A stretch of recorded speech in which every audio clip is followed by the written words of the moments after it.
Hello, my mothers from another brothers. Should we open up to people? Why? They can offer different perspectives. Perhaps they've been where you are at that point, and they'll know exactly which direction to begin navigating in.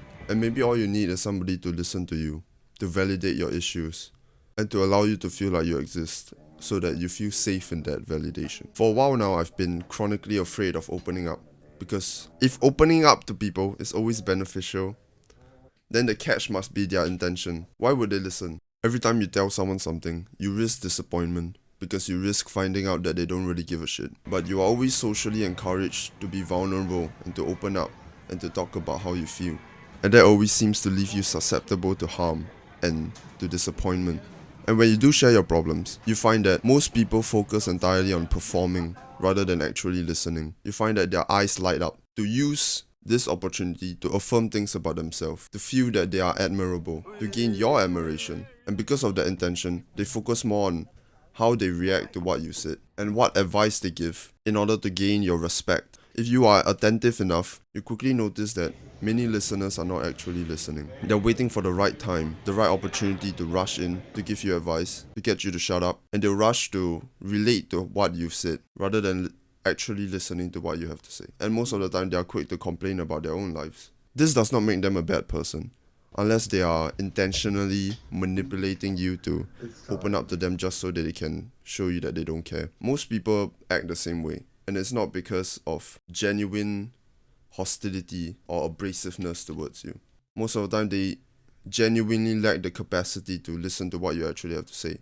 But because they're too afraid to turn you down, they choose the alternative, which is to half-ass listen to you, rush to give you advice so you shut the fuck up. Their lives are all over the place, and they choose to settle for substandard, half-ass listening, and in turn that costs you your disappointment, that costs you your resentment for how little people actually care. What I find is that people want a friend, not a son that they have to care for consistently, not someone they have to constantly give to, and expect a trade where each other emotionally vomits on one another and expects them to take it. You never want to give up your reward, which is their attention and their capacity to listen. You always choose to listen to them, even when you don't have the capacity to do so, rather than taking up other people's time and attention. How you can begin being self-sufficient is to explore within yourself and begin acts like journaling, where it serves as a substandard substitute for having someone to listen to you, because you can pour your entire heart out on a piece of paper, and you know that that piece of paper will never have any ulterior motives,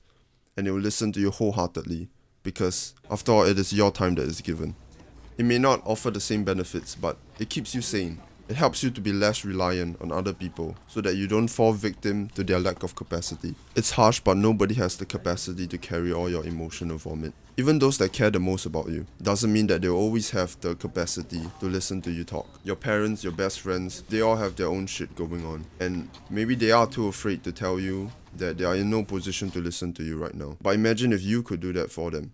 Imagine if you could be honest with your position and tell them maybe you're not ready to listen to them right now. You keep in mind what they're about to say, and you probe them when you have the capacity to listen. Imagine this. Would you rather 1,000 half-assed listeners who are clearly there for their own intentions and who are clearly there to rush to give you advice so that you'll be done talking? Or would you rather just one person who takes care of himself so he doesn't rush to relate to you or complain about his own issues, so that when eventually he does come to you telling you he's ready to listen, he gives you his full attention. You feel his warmth and his radiance, happy to be the one you trust and fully listen to you.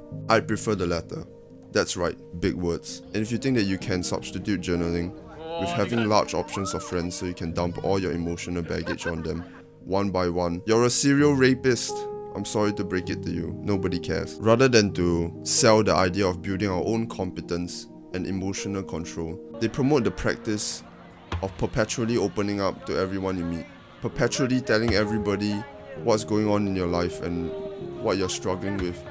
It's no way to navigate, because you come off as needy and you come off as entirely not put together. And you might say, oh, they have to accept me for me, but they don't have the capacity for that. If none of us take action to take care of our own competence and improve our mental health, then the entire world will serve as consistent exchange of emotional baggage, And if none of us do any work for ourselves, the net retardation will remain the same. Now, I'm not saying it isn't useful to open up to somebody and to be vulnerable and talk about what you care about. I'm saying you have to understand when somebody does not have the capacity to do that for you. And when they immediately throw you off, you shouldn't get angry about it and deem them as a bad friend. And I'm saying that we should practice to be honest with where we are right now and whether we have the capacity to listen to somebody. And we have to truly evaluate whether it is better to tell them that you're not ready to listen, or is it better to sit there half-assed, not even listening, and trying to impose your ideals onto them. And everybody's advice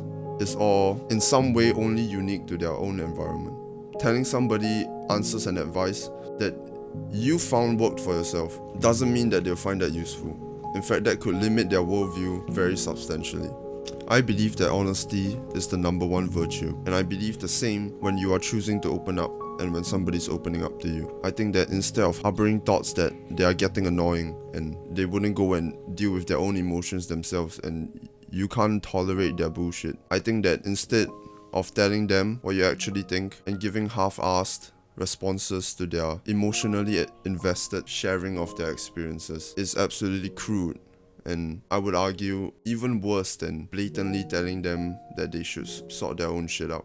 Imagine if you were that phenomenal friend who has their things sorted, who has their things in place and is ready to listen, and when it's not, can easily tell them the truth.